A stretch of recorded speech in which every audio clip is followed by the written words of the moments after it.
നമസ്കാരം സാറേ. നമസ്കാരം. അപ്പോൾ കോൺഗ്രസിൻ്റെ ഒരു മീറ്റിംഗ് ഈയിടെ നടന്നു വയനാട്ടിൽ. ക്യാമ്പ് നടന്നു. ആ ക്യാമ്പിലെടുത്ത ഒരു പ്രധാന തീരുമാനം ഒരു കോൺഗ്രസിൻ്റെ ഒരു പെർഫോമൻസ് ഓഡിറ്റ് തയ്യാറാക്കുക എന്നൊക്കെ പറഞ്ഞിട്ടൊരു തീരുമാനം എടുത്തിട്ടുണ്ട്. എങ്ങനെയാലും ഒരു കാര്യം വളരെ സന്തോഷകരമാണ്. അതായത് കോൺഗ്രസ്സിന് പാർലമെൻറ്റിലേക്ക് നല്ല ഒരു റിസൾട്ട് കിട്ടി. പ്രത്യേകിച്ച് കേരളത്തിൽ ഏറ്റവും നല്ലൊരു റിസൾട്ടാണ്. പക്ഷെ അതുകൊണ്ട് അവർ അങ്ങ് കണക്കില്ലാതെ ആത്മവിശ്വാസം കൂടിയിട്ടുള്ള പ്രശ്നമില്ല. അവർ ഇനിയിപ്പോൾ ഇവിടുത്തെ ലോക്കൽ ബോഡി ഇലക്ഷൻസിലൊക്കെ നല്ലൊരു പെർഫോമൻസിന് വേണ്ടി എന്ത് ചെയ്യണം എന്നുള്ളതിനെ പറ്റിയൊരു വ്യക്തമായ കാഴ്ചപ്പാട് ഈ വയനാട്ടിലെ ക്യാമ്പിൽ അവർ പ്രകടിപ്പിച്ചു എന്ന് എനിക്ക് തോന്നുന്നു. അപ്പോൾ അതുകൊണ്ടായിരിക്കണം ഇങ്ങനെ പെർഫോമൻസ് ഓഡിറ്റൊക്കെ നിർബന്ധമാക്കാമെന്ന് വിചാരിച്ചിരിക്കുന്നത്. അപ്പോൾ അതിൻ്റെ on the base of that അവർ കാൻഡിഡേറ്റ്സിനെ തീരുമാനിക്കും എന്നൊക്കെ പറഞ്ഞ ഒരു പ്രഖ്യാപനം ഉണ്ടായിട്ടുണ്ട്. ഇത് വാസ്തവത്തിൽ എല്ലാ പാർട്ടികൾക്കും മാതൃകാപരമായി കണക്കാക്കാൻ പാടില്ല ഇങ്ങനൊരു രീതി അവലംബിക്കുന്നു. അതെ അതെ, തീർച്ചയായിട്ടും സാർ. ഇത് ഒരു നല്ല രാഷ്ട്രീയ തീരുമാനമാണ്, എല്ലാ പാർട്ടികൾക്കും മാതൃകയാക്കാവുന്നതാണ്. വേറൊന്നും എനിക്ക് തോന്നുന്നു, ഇവർ ഈ തീരുമാനം എടുക്കാൻ അവരെ പ്രേരിപ്പിച്ചത് കേരളത്തിലെ ഇടതുപക്ഷത്തിൻ്റെ തകർച്ചയായിരിക്കും. കാരണം ഈ ലോക്സഭാ ഇലക്ഷനിൽ പോലും അവർക്ക് കിട്ടിയ വോട്ട് അവർക്കറിയാം. സാധാരണഗതിയിൽ ലോക്സഭാ ഇലക്ഷൻ്റെ പാറ്റേൺ വേറെയാണ്, നിയമസഭയുടെ പാറ്റേൺ വേറെയാണ്, ലോക്കൽ ബോഡീസിൻ്റെ പാറ്റേൺ വേറെയാണ്. അത് മാറിയും മറിഞ്ഞൊക്കെ വരാറുണ്ട്. 2019 രാഹുൽ ഗാന്ധി ഉൾപ്പെടെ മത്സരിച്ചപ്പോൾ UDF വലിയ മുന്നേറ്റം ഉണ്ടായി. കാരണം അന്ന് ഉണ്ടായിരുന്ന പാറ്റേൺ ലോക്സഭയിലേക്ക് മാത്രമാണ്. കാരണം രാഹുൽ ഗാന്ധിയെ ജയിപ്പിച്ച് വിട്ടാൽ ഒരുപക്ഷേ നമ്മൾ ജയിപ്പിക്കുന്നത് ഒരു പ്രൈം മിനിസ്റ്റർ തന്നെയാണ് എന്നൊരു തോന്നൽ മലയാളികൾക്കുണ്ടായിരുന്നു. അതിൻ്റെ ഒരു ഓളം UDF അനുകൂലമായിട്ട് വലിയൊരു തരംഗമായിട്ട് വന്നു. അതാണ് അന്നത്തെ. പക്ഷേ അന്ധമായി അതേ പാറ്റേൺ 2024 തുടരും എന്ന് വിശ്വസിക്കുന്നതിലാണ് അബദ്ധം പറ്റുന്നത്.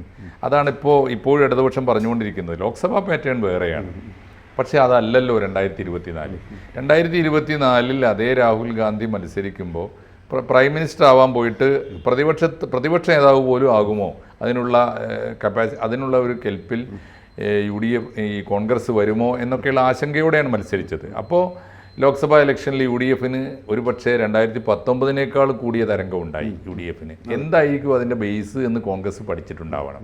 അതിൻ്റെ ബേസ് അറിയാം, അവർക്ക് തന്നെ അറിയാം. ഒരു കാരണവശാലും വളരെ ദുർബലന്മാരായ സ്ഥാനാർത്ഥികൾക്ക് പോലും വലിയ ഭൂരിപക്ഷം കിട്ടി.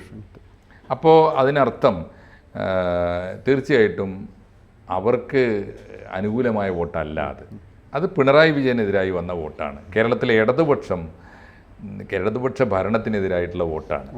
അപ്പോൾ ആ വോട്ട് ഒരു തരംഗമാണെങ്കിൽ അത് ഇനിയുള്ള ഇലക്ഷനുകളിലും നിലനിൽക്കുമെന്നൊരു ബോധം കോൺഗ്രസ് പുതിയ പാഠം പഠിച്ചിട്ടുണ്ട്.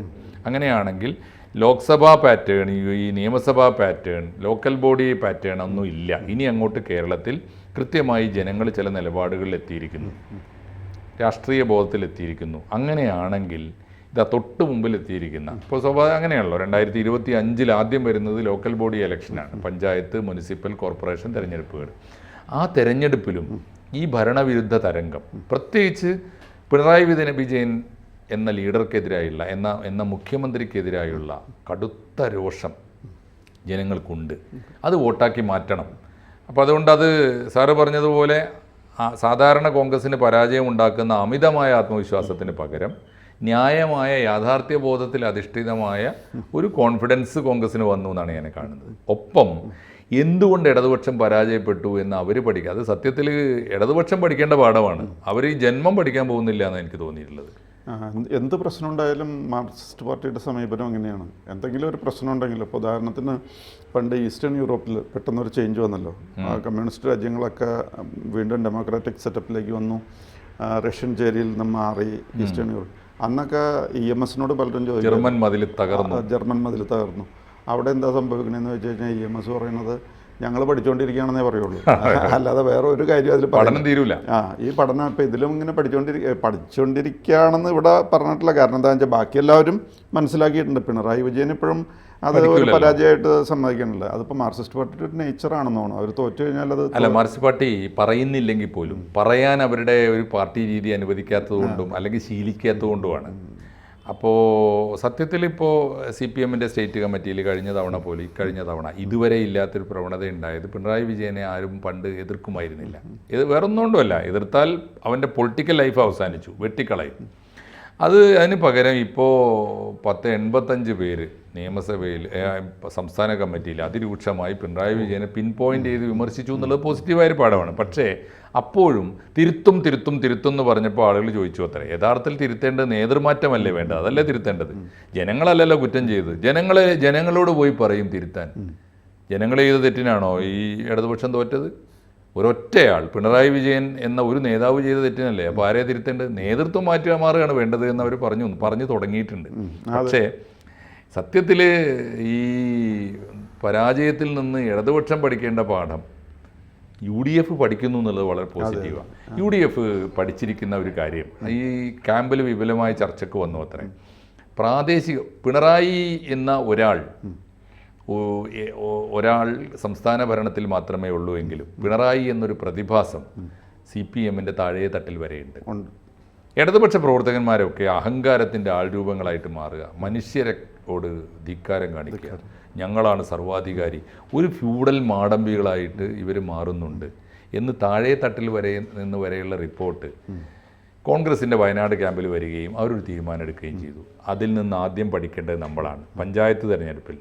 പഞ്ചായത്ത് തെരഞ്ഞെടുപ്പിൽ ജയിച്ചു കയറണമെങ്കിൽ ആദ്യം ചെയ്യേണ്ടത് ഓരോ വാർഡിലും ജനസമ്മതരായ സ്ഥാനാർത്ഥികൾ ഉണ്ടാവണം. അത് അവിടുത്തെ എല്ലാ വിഭാഗം ജനാധിപത്യ വിശ്വാസികളോടും, എന്ന് പറഞ്ഞാൽ മതവിശ്വാസികൾ, വ്യത്യസ്ത മതസമുദായങ്ങൾ, മൈനോറിറ്റീസ് ആയാലും ഭൂരിപക്ഷമായാലും അവർക്കൊക്കെ ഇവൻ കൊള്ളാം, ഇവൻ ഞങ്ങളുടെ സഹായിയാണ് എന്ന് തോന്നുന്ന ഒരു സംസ്കാരം ഉണ്ടാവണമല്ലോ. അങ്ങനെ ഉണ്ടാക്കിയെടുക്കണം. അഹങ്കാരമില്ലാത്ത വിനയത്തിൻ്റെ പ്രതീകങ്ങളായിട്ടുള്ള വിനയത്തിൻ്റെ മനുഷ്യരൂപങ്ങൾ അതുണ്ടാവണം എന്നാഗ്രഹിക്കുന്നത് പോസിറ്റീവായ ഒന്നാണ്. അതിൻ്റെ കൂട്ടത്തിൽ അവരെടുത്തിരിക്കുന്ന ചില തീരുമാനങ്ങൾ അപകടം വരാതിരിക്കട്ടെ എന്നാണ് എൻ്റെ ഒരു ആഗ്രഹം. എന്താ വെച്ചാൽ അവർ പറയുന്നത് ഈ സമുദായ സംഘടനകളെ ഒക്കെ, അതാണല്ലോ എപ്പോഴും വരെ ഭയപ്പാട്. അതും മാറ്റിവെക്കേണ്ട സമയമായി. സമുദായ സംഘടനകളൊക്കെ യഥാർത്ഥത്തിൽ കേരളത്തിൽ ചെയ്തുകൊണ്ടിരിക്കുന്നത് തെരഞ്ഞെടുപ്പിൻ്റെ റിസൾട്ട് വന്നിട്ട് അത് ഞമ്മൻ്റെ പണിയാണ് എന്ന് പറഞ്ഞുകൊണ്ടിരിക്കുകയാണ്. അല്ലാതെ സമുദായ സംഘടനകളൊന്നുമല്ല. രാഷ്ട്രീയം തന്നെയാണ് പ്രധാനം. രാഷ്ട്രീയത്തിലെ കർമ്മ മാതൃകകൾ എവിടെ, അതാണ് പ്രധാനം. അതിപ്പോൾ ഉദാഹരണത്തിന് എത്ര ഉദാഹരണമുണ്ട്. കോട്ടയത്ത് സാറിന് ഓർമ്മയില്ലേ, ഇപ്പോൾ UDF എന്നും ജയിക്കുന്ന മണ്ഡലത്തിലാണ് സുരേഷ് കുറുപ്പിനെ പോലുള്ള കമ്മ്യൂണിസ്റ്റുകാർ പോയി എന്ന് സ്ഥിരം ജയിച്ചിരുന്നത്. അതിൻ്റെ അർത്ഥം എന്താ? ആളുകളെ നോക്കി വോട്ട് ചെയ്യും മനുഷ്യർ. ഇപ്പോഴും ഉണ്ടല്ലോ, അത് ഇപ്പോഴും ഉണ്ട്.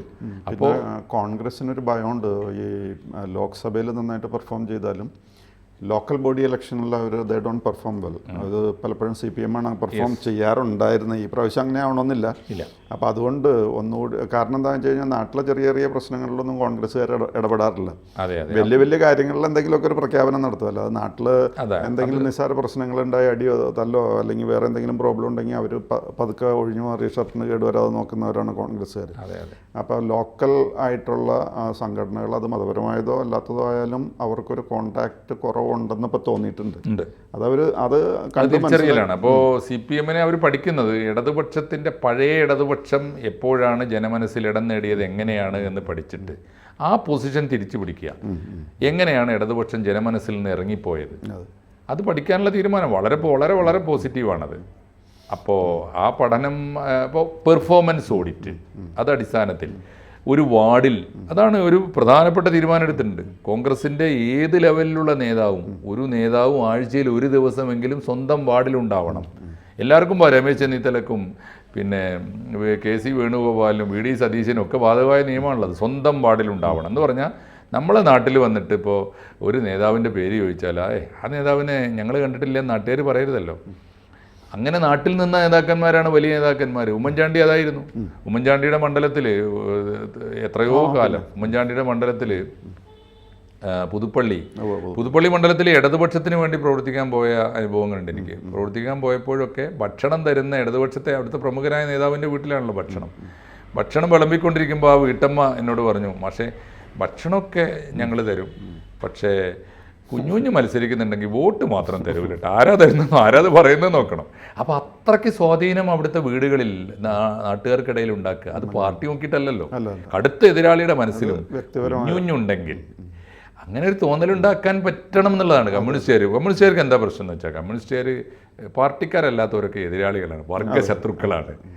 ആ സമീപനം മാറ്റണം എന്ന് അത് മാറാത്തതിൻ്റെ ഫലമാണ് ഇപ്പോൾ അവർക്കുണ്ടായ പരാജയം. അത് മാത്രമല്ല, എതിരാളികളെയൊക്കെ എങ്ങനെ അവസാനിപ്പിക്കാം, എങ്ങനെ ഫിനിഷ് ചെയ്യാം, ആ തൊഴിലാളിയാണെങ്കിൽ പോലും നമ്മുടെ യൂണിയനിലല്ലെങ്കിൽ അവൻ്റെ ജീവിതം എങ്ങനെ മുട്ടിക്കാം. ഈ തരത്തിൽ അങ്ങനെ മറ്റുള്ളവൻ മനുഷ്യനാണ് എന്നൊരു പാഠം പഠിക്കാത്തതിൻ്റെ കുഴപ്പമാണ്. അത് പഠിക്കേണ്ടിയിരിക്കുന്നു എന്നാണ് ഇപ്പോൾ കോൺഗ്രസിൻ്റെ തീരുമാനം. പിന്നെ വേറൊരു കാര്യം, കോൺഗ്രസ്സിന് ഈ ലോക്കൽ ബോഡി ഇലക്ഷനിൽ മാർക്സിസ്റ്റ് പാർട്ടി നന്നായിട്ട് പെർഫോം ചെയ്യുന്നു. അതേപോലെ BJP ലോക്കൽ ബോഡി ഇലക്ഷനിൽ കുറച്ച് കേരളത്തിൽ പെർഫോം ചെയ്യാറുണ്ട്. ഈ കേരളത്തിലെ MLA MP ഒന്നും ഇല്ലാത്ത സാഹചര്യത്തിൽ പോലും അവർ ലോക്കൽ ബോഡി ഇലക്ഷനിൽ കുറച്ച് പെർഫോം ചെയ്യാറുണ്ട്. അപ്പോൾ അതും കോൺഗ്രസിനൊരു ത്രട്ടാണ്. യെസ്, വളരെ പ്രധാനപ്പെട്ട കാര്യമാണ് സാറ് പറഞ്ഞത്. സാധാരണഗതിയിൽ ഇപ്പോൾ ഏറെ മുട്ടിയാൽ LDF മുട്ടിയാൽ മതിയായിരുന്നു. അപ്പോൾ LDF ഏതാണ്ട് പിണറായി വിജയനുള്ള കാലത്തോളം UDF ആഫീസിലൊക്കെ പിണറായി വിജയൻ ഈ വീടിൻ്റെ ഐശ്വര്യം എഴുതി വെച്ചാൽ ജയിച്ചു പോകാമെന്നൊരു ആത്മവിശ്വാസം വരും. അതേസമയത്ത് വേറൊരു ഭീഷണി വന്ന് നിൽക്കുന്നുണ്ട്, അതവർ കണ്ടതാണ്. പിണറായി വിജയൻ ഇപ്പോൾ ഈ കഴിഞ്ഞ ലോക്സഭാ ഇലക്ഷൻ്റെ റിസൾട്ട് എന്താ? ലോക്സഭാ ഇലക്ഷൻ്റെ റിസൾട്ട് 3% വോട്ട് ഇടതുപക്ഷത്തിന് കുറഞ്ഞു, 2% വോട്ട് UDFനും കുറഞ്ഞു. മീൻസ് അതേ സമയത്ത് ഈ രണ്ടു കൂട്ടർക്കും കുറഞ്ഞ വോട്ട് എങ്ങോട്ടാണ് പോയത്?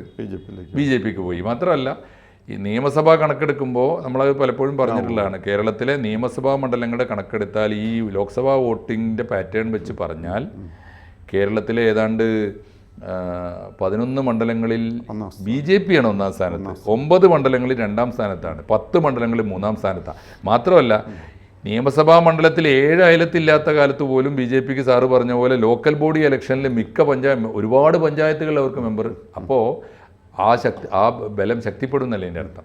അതുകൊണ്ട് BJPയെ LDF തകർച്ചയിലേക്കാണ് എന്ന് ആശ്വസിക്കാതെ ആ ഗ്യാപ്പിലേക്ക് BJP വരുന്നുണ്ട് എന്നൊരു ഉണർവ് കൂടി അവർക്ക് ഉണ്ടായി എന്നും വേണം കരുതാൻ. മാത്രമല്ല 3%, 2% ഒക്കെ കുറയുന്നു, അത് രണ്ടും കൂടി BJPയിലേക്ക് 5% കൂടി ചേരുന്നു എന്ന് പറയുമ്പോൾ ഒരു പ്രശ്നം. കേരളത്തിലെ ഇലക്ഷൻ്റെ റിസൾട്ട് പലപ്പോഴും നിർണ്ണയിക്കുന്നതൊക്കെ 0.5%-ൻ്റെ ഒക്കെ ഡിഫറൻസ് ആയിരിക്കും. 5% എന്ന് പറഞ്ഞാൽ ഇറ്റ്സ് എ ബിഗ് വലിയ പെർസെൻറ്റേജാണ്, വലിയ തോതിലുള്ള പെർസെൻറ്റേജാണ്. അതുകൊണ്ട് എന്തായാലും വയനാട് ക്യാമ്പിൻ്റെ പുറത്തു വരുന്ന വാർത്തകൾ വെച്ച് നമുക്ക് പറയാവുന്നത് കോൺഗ്രസ് പഠിക്കാൻ തീരുമാനിച്ചിരിക്കുന്നു, കോൺഗ്രസ് മാറാൻ തീരുമാനിച്ചിരിക്കുന്നു, അടിമുടി കോൺഗ്രസിൻ്റെ കൾച്ചറിൽ മാറ്റം വരാൻ പോകുന്നു. തീർച്ചയായിട്ടും നല്ലതാണ്, കോൺഗ്രസ് നന്നാവട്ടെ. ഒപ്പം കോൺഗ്രസിൻ്റെ ഈ നടപടിക്രമങ്ങളിൽ നിന്ന് മറ്റു രാഷ്ട്രീയ പാർട്ടികളും പഠിക്കട്ടെ. അതിൻ്റെ ഗുണം ആത്യന്തികമായി കേരളത്തിന് കിട്ടട്ടെ എന്ന് ആശംസിച്ചുകൊണ്ട് നമുക്ക് ഈ ചർച്ച തൽക്കാലം അവസാനിപ്പിക്കാം. നന്ദി.